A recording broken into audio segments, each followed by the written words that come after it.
그 할망구, 분명히 숨긴 돈 있어. 요양원 보내놓고 집 싹 뒤지면 답 나오지. 이 말을 한 사람은 제 며느리였습니다. 저는 그날 밤 부엌 벽 뒤에 숨어서 다 들었습니다. 제 나이 72. 남편 떠나보내고 딱 열흘 만에 저는 쓰레기가 됐습니다. 그런데 말입니다. 그 며느리는 아직 몰랐습니다. 제가 30년 동안 모은 재산이 150억이라는 걸.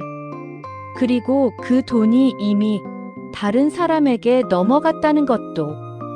이건 열흘 전부터 시작된 이야기입니다. 장례식장 향 냄새가 코끝에 진하게 배어 있었습니다. 올해 72, 송말순 씨는 마지막 조문객을 배웅하고 나서야 빈 영정 사진 앞에 무릎을 꿇었습니다. 무릎뼈가 차가운 바닥에 닿는 순간 통증이 허벅지까지 타고 올랐습니다. 하지만 그 통증보다 가슴 한가운데가 텅 빈 느낌이 더 아팠습니다. 여보, 나 이제 어떡해? 마른 손으로 영정 속 남편 얼굴을 쓰다듬었습니다. 52년을 함께 살았습니다. 20살에 시집와서 새벽 4시에 일어나 남편 도시락 싸던 손이었습니다. 시어머니한테 밥맛 없다고 뺨 맞으면서도 이 손으로 국 끓이고 빨래하고 아이 키웠습니다. 그 손이 이제는 할 일을 잃고 덜덜 떨리기만 했습니다. 엄마. 뒤에서 아들 재혁의 목소리가 들렸습니다. 이제 우리 집으로 가시죠. 혼자 어떻게 사세요? 말수는 고개를 들어 아들을 바라봤습니다. 45 된 아들. 양복이 번듯했고 손목시계가 번쩍였습니다. 외제차 뽑았다고 자랑하더니 아버지 장례식에도 그 차 몰고 왔습니다. 그 뒤에 서 있는 며느리 수지는 영정 사진보다 핸드폰 화면을 더 오래 들여다보고 있었습니다. 검은 상복 위로 명품 가방 끈이 번쩍거렸습니다. 그런데 말입니다. 말수는 알고 있었습니다. 지난 5년간 명절에도 안 오던 아들 부부가 왜 갑자기 효도를 하겠다고 나섰는지. 남편 살아있을 때 아버지 집 언제 파실 거예요? 물어보던 며느리가 왜 갑자기 어머니 모시겠다고 나섰는지 다 알고 있었습니다. 하지만 말수는 모른 척 했습니다. 한 번만 믿어보자.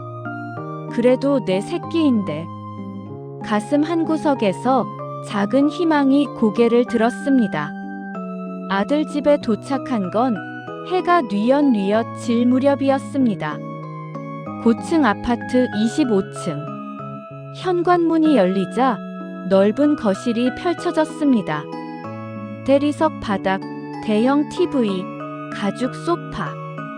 돈 냄새가 났습니다. 말수는 낡은 캐리어 하나와 보자기에 싼 이불 하나, 그리고 허리춤에 찬 작은 천주머니. 딱 그것만 들고 왔습니다. 어머니, 어서 오세요. 며느리 수진의 목소리는 꿀처럼 달았습니다. 하지만 말수는 52년 시집살이를 한 사람입니다. 그 달콤한 목소리에 섞인 가시를 단번에 알아챘습니다. 눈은 웃는데 입꼬리만 올라가 있었습니다. 진짜 웃음이 아니었습니다. 방은 어디예요? 아, 네. 이쪽으로요. 수진이 안내한 곳은 거실 끝, 베란다 옆 작은 문이었습니다. 문을 여는 순간 코를 찌르는 먼지 냄새가 확 밀려왔습니다. 일평 남짓한 창고방. 벽에는 시커먼 곰팡이가 동전만하게 피어 있었고 구석에는 쓰다 만 러닝머신과 골프채 세트가 쌓여 있었습니다. 창문도 없었습니다. 형광등 하나가 지직거리며 깜빡였습니다. 임시로요, 어머니. 손님방은 지금 제 역시 서재로 쓰고 있어서 정리되면 옮겨드릴게요. 말수는 아무 말 하지 않았습니다. 임시라는 말, 그 말을 믿어보기로 했습니다. 그날 밤, 말수는 시멘트 바닥 위에 얇은 이불을 깔고 누웠습니다. 등이 시렸습니다. 허리가 욱신거렸습니다. 천장을 보니 거미줄이 한 움큼 늘어져 있었습니다.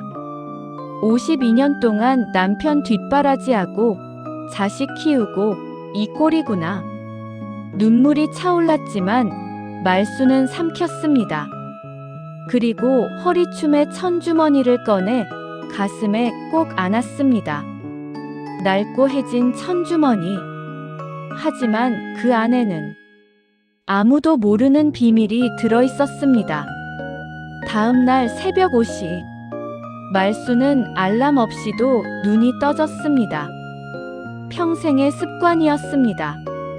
몸이 뻣뻣했지만 억지로 일어나 부엌으로 갔습니다. 아침 준비라도 해야겠다 싶었습니다. 냉장고를 열었습니다. 수입 과일, 유기농 채소, 한우 가득 차 있었습니다. 그래도 밥은 내가 해야지. 쌀을 씻고 된장찌개를 올렸습니다. 국이 보글보글 끓을 때쯤 베란다에서 이상한 소리가 들렸습니다. 쿵, 쿵쿵. 뭔가 던져지는 소리. 말순이 베란다 문을 열자 심장이 철렁 내려앉았습니다. 자신의 이삿짐이 베란다 바닥에 내던져져 있었습니다. 보자기가 풀어 헤쳐졌고 남편의 유품인 손때, 묻은 도장과 낡은 지갑이 먼지 쌓인 시멘트 바닥에 나뒹굴고 있었습니다. 남편 사진첩도 물기 젖은 화분 옆에 던져져 있었습니다. 뭐야 이게? 아, 어머니. 뒤에서 수진의 목소리가 들렸습니다. 짐에서 냄새가 너무 나서요. 환기 좀 시키려고요. 냄새? 네. 시골집 냄새 있잖아요. 좀 꿉꿉하고. 우리 집 새 아파트거든요. 커튼이랑 소파에 냄새 배면 곤란해서. 말수는 떨리는 손으로 남편의 유품을 주워 담았습니다. 손때 묻은 도장. 남편이 첫 사업 시작할 때 판 것이었습니다.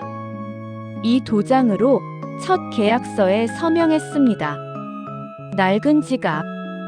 그 안에는 아직도 말순의 23살적 사진이 들어있었습니다. 신혼 때 찍은 사진. 남편이 죽는 날까지 품고 다녔습니다. 그걸 냄새 난다고. 눈물이 차올랐지만 말수는 이를 악물고 삼켰습니다. 아직이야. 아직은 판단하지 말자.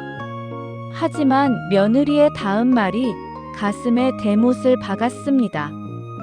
그리고 어머니, 낮에는 방에 좀 계세요. 제가 요가 강사님 불러서 거실에서 수업하거든요. 낯선 분 있으면 집중이 안 된대요. 낯선 분. 시어머니를 낯선 분이라고 했습니다. 말수는 고개를 끄덕였습니다. 알겠다. 딱 2마디만 하고 창고방으로 돌아갔습니다. 문을 닫고 벽에 등을 기대자 참았던 눈물이 주르륵 흘러내렸습니다. 며칠이 지났습니다. 말수는 이상한 패턴을 알아챘습니다.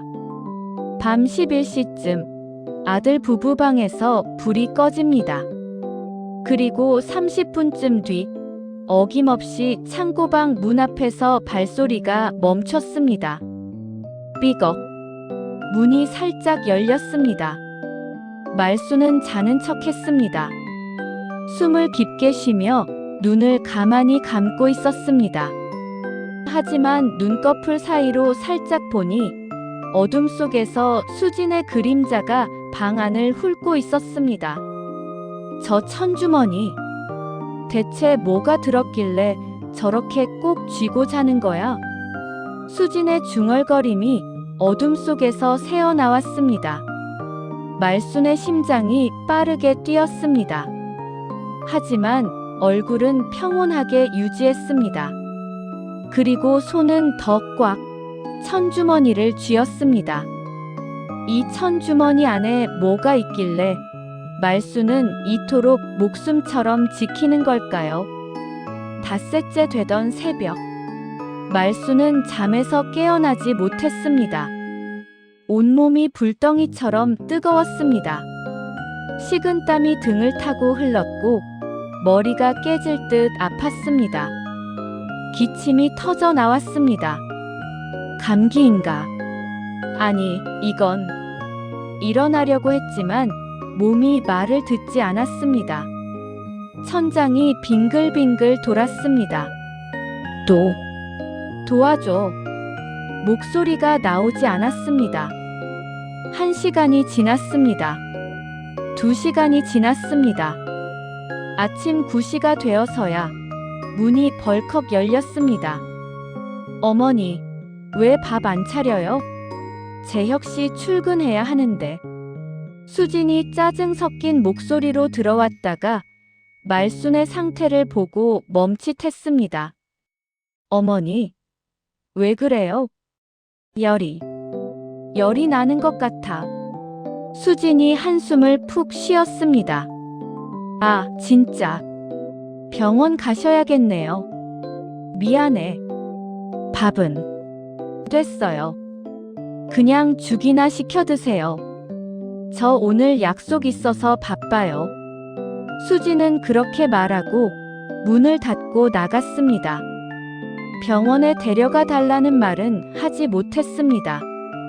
말순은 혼자서 떨리는 손으로 핸드폰을 집어들었습니다. 손가락이 후들거려서 버튼을 제대로 누르기 힘들었습니다. 119를 불러야 하나. 그때 문이 다시 열렸습니다. 할머니. 손녀 유진이었습니다. 할머니, 괜찮아요? 엄마가 할머니 아프다고 해서 학교 빠지고 왔어요. 유진이가 말순의 이마에 손을 대고는 화들짝 놀랐습니다. 할머니, 열이 엄청 나요. 병원 가야 해요. 유진아, 괜찮아. 괜찮긴요. 유진이는 말순을 부축해 일으키고 택시를 불렀습니다. 병원에서 검사를 받으니 독감이었습니다. 며칠만 더 늦었으면 폐렴으로 번질 뻔했다고 의사가 말했습니다. 병원비는 유진이가 자기 아르바이트비로 냈습니다. 할머니, 앞으로 아프면 저한테 바로 연락해요. 알았죠? 말순의 눈에서 눈물이 흘렀습니다.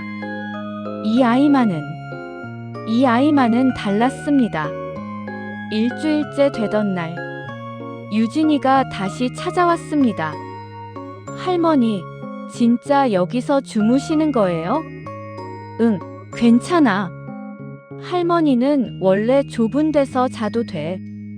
에이, 말도 안 돼요. 할머니가 우리 집에서 제일 어른인데. 유진이는 창고방을 둘러보며 미간을 찌푸렸습니다. 엄마한테 얘기할 거예요. 유진아. 말순이 손녀의 손을 잡았습니다. 할머니가 괜찮다면 괜찮은 거야. 대신 말순은 천주머니에서 작은 쪽지를 꺼냈습니다. 아무에게도 보여준 적 없는 쪽지였습니다. 이 번호 있지? 나중에 할머니한테 무슨 일 생기면 여기로 연락해라. 김비서라고. 할머니 오래 아는 분이야. 비서요? 할머니 비서가 있어요? 유진이가 눈을 동그랗게 떴습니다. 나중에 알게 돼. 말순은 빙그레 웃었습니다. 그리고 유진아. 할머니가 부탁 하나만 할게. 절대로 네 엄마 아빠한테 이 번호 얘기하면 안 된다. 알겠지? 네. 근데 왜요? 나중에. 다 나중에 알게 돼. 그날 밤, 말수는 오랜만에 편히 잠들었습니다. 유진이의 따뜻한 손길이 아직도 느껴지는 것 같았습니다. 열흘째 되던 저녁. 아들 재혁이 퇴근하자마자 말순을 거실로 불렀습니다. 엄마, 잠깐 얘기 좀 해요. 거실 소파에는 며느리 수진이 이미 앉아 있었습니다. 그리고 테이블 위에는 서류 뭉치가 놓여 있었습니다. 말수는 천천히 소파에 앉았습니다. 무릎이 욱신거렸지만 표정은 담담하게 유지했습니다. 엄마, 저희도 맞벌이잖아요. 재혁이 먼저 입을 열었습니다. 엄마 모시고 싶은 마음은 굴뚝 같은데. 솔직히 저희도 힘들어요. 유진이 학비에, 대출 이자에. 요즘 경기도 안 좋고. 그래서 여기요, 어머니. 수진이 서류를 밀었습니다. 실버힐 요양원 입소 동의서. 말순의 눈이 서류 위에서 멈췄습니다. 좋은 데예요, 진짜. 요즘 요양원 시설 엄청 좋거든요.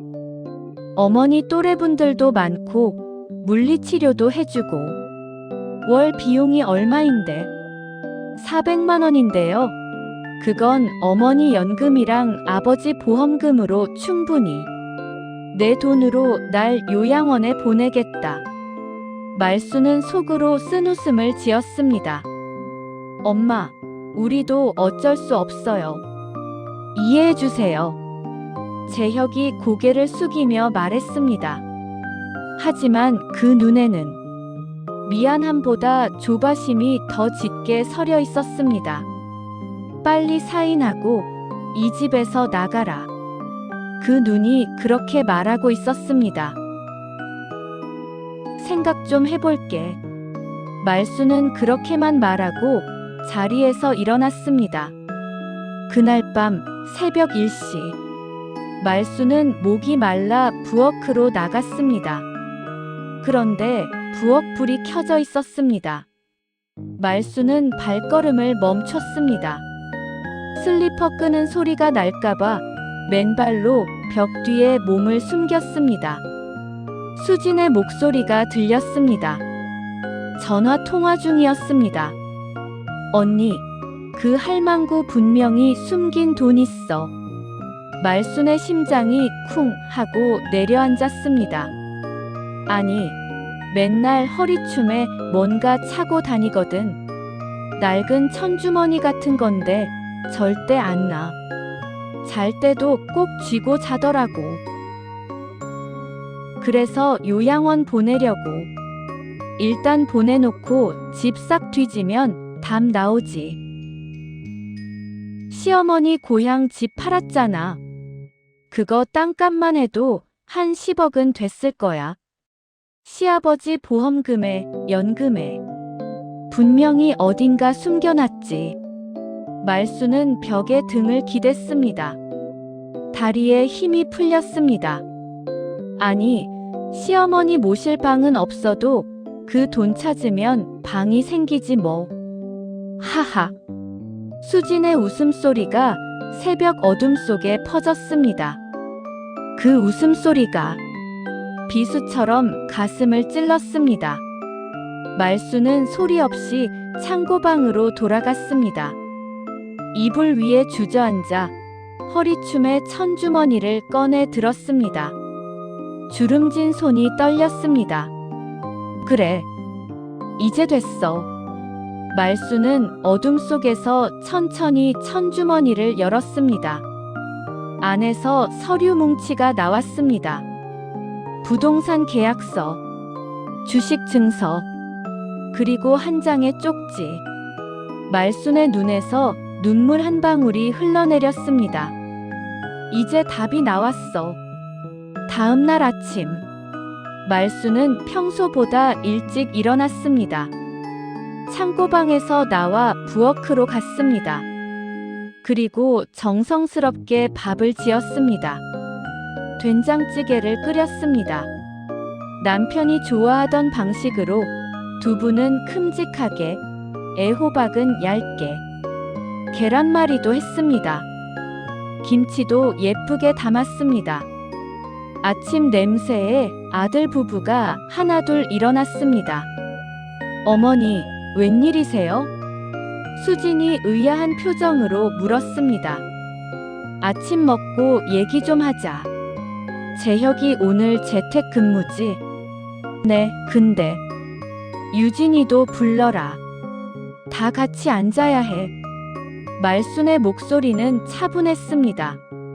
하지만 그 안에는 지금까지와는 전혀 다른 무게가 실려 있었습니다. 수진과 재혁이 눈빛을 교환했습니다. 요양원 가겠다는 건가? 그렇게 생각하는 게 눈에 보였습니다. 거실.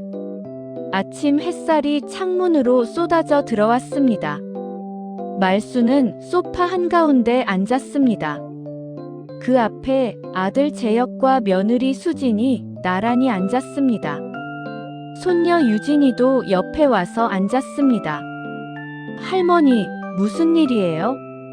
유진아, 잠깐만 기다려. 말순이 아들을 바라봤습니다.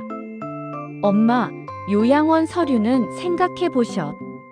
잠깐. 말순이 손을 들어 아들의 말을 끊었습니다. 그리고 천천히 허리춤에서 낡은 천주머니를 풀었습니다. 수진의 눈이 번쩍 빛났습니다. 드디어 저걸 여는구나. 말수는 천주머니를 테이블 위에 올려놓았습니다. 니들이 그렇게 궁금해하던 거 이거지. 주머니 입구를 풀었습니다. 안에서 나온 것은 종잇돈이 아니었습니다. 수십 장의 서류가 쏟아져 나왔습니다. 부동산 매매 계약서, 상가 임대차 계약서, 주식 보유 증명서. 재혁의 얼굴이 굳었습니다. 엄마, 이게 뭐예요? 읽어봐. 재혁이 떨리는 손으로 서류를 집어들었습니다. 강남구 역삼동 빌딩. 매입가 47억. 서초구 설해마을 상가 32억. 마포구 오피스텔 12채 28억. 서류를 넘길 때마다 재혁의 손이 더 심하게 떨렸습니다. 수진의 얼굴이 하얗게 질려갔습니다. 이게 진짜예요? 서류 마지막 장. 거기에는 손글씨로 쓴 한 문장이 있었습니다. 30년간 모은 자산 150억 원의 주인은 내가 아니라 나를 지킨 사람에게 간다. 엄마. 재혁의 목소리가 바람 빠진 풍선처럼 힘없이 흘러나왔습니다. 이게 다 엄마 거예요? 말수는 천천히 고개를 끄덕였습니다. 네 아버지가 장사 시작할 때부터 나도 같이 일했어.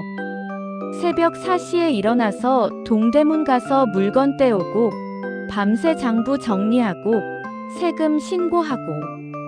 네 아버지 이름으로 된 사업이었지만. 말순이 재혁의 눈을 똑바로 바라봤습니다. 실제로 돈 관리하고 투자하고 불린 건 나야.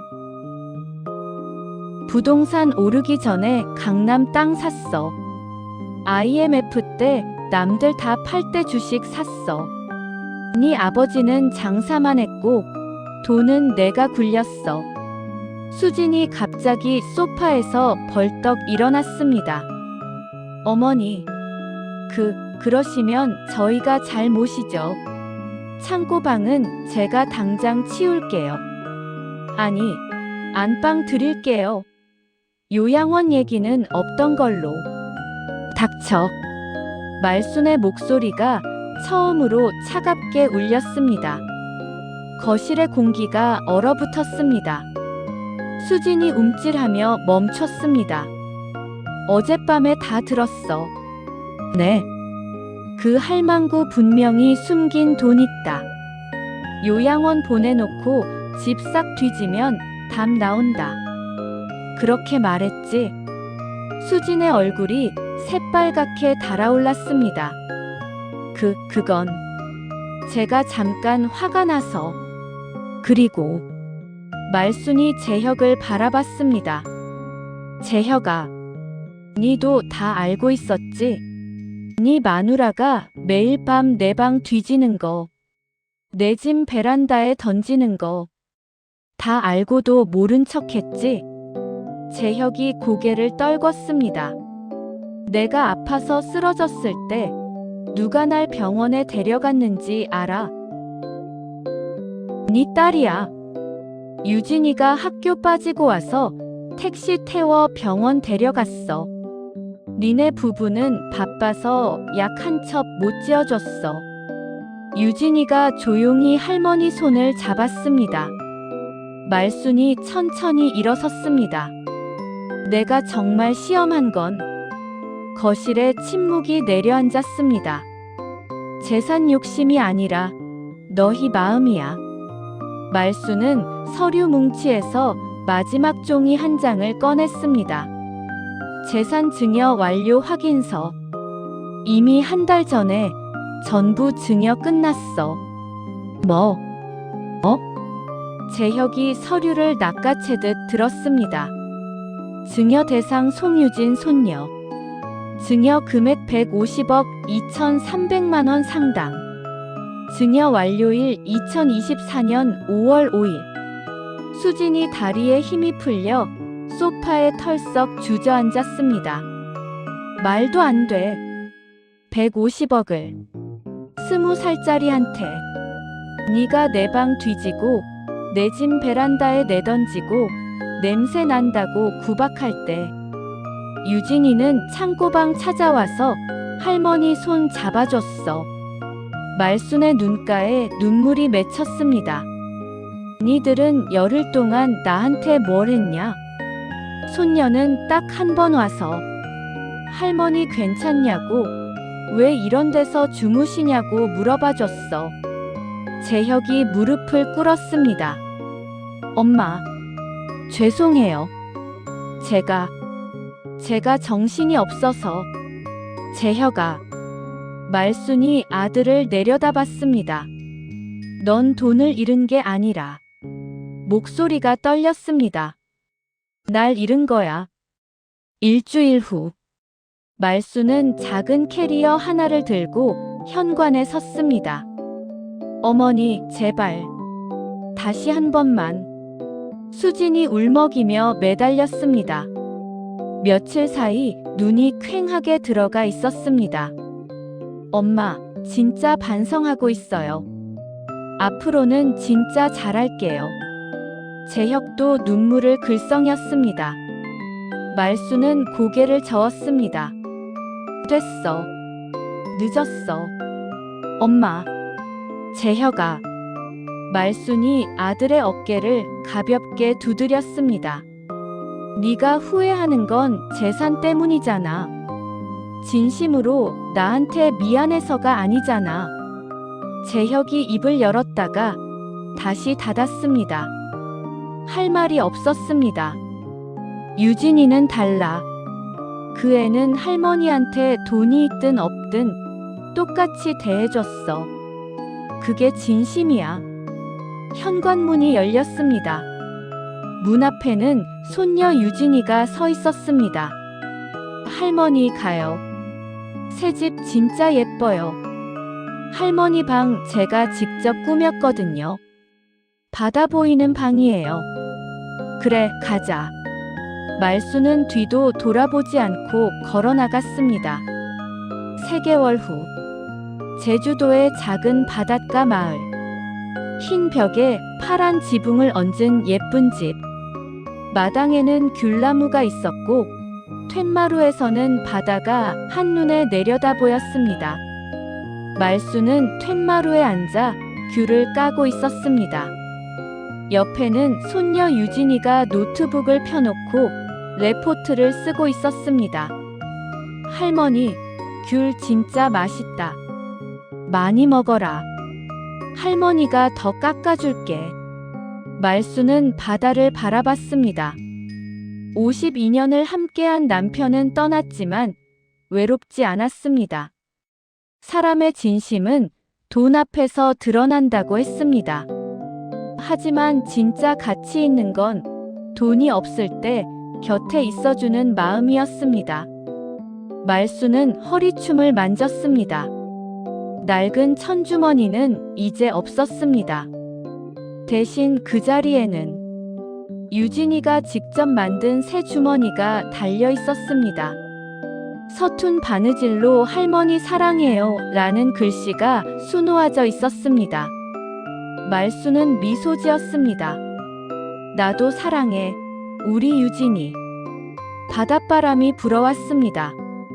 어디선가 남편이 보내는 바람 같았습니다. 말수나 잘했어. 잘 살아. 그 목소리가 바람에 실려오는 것 같았습니다.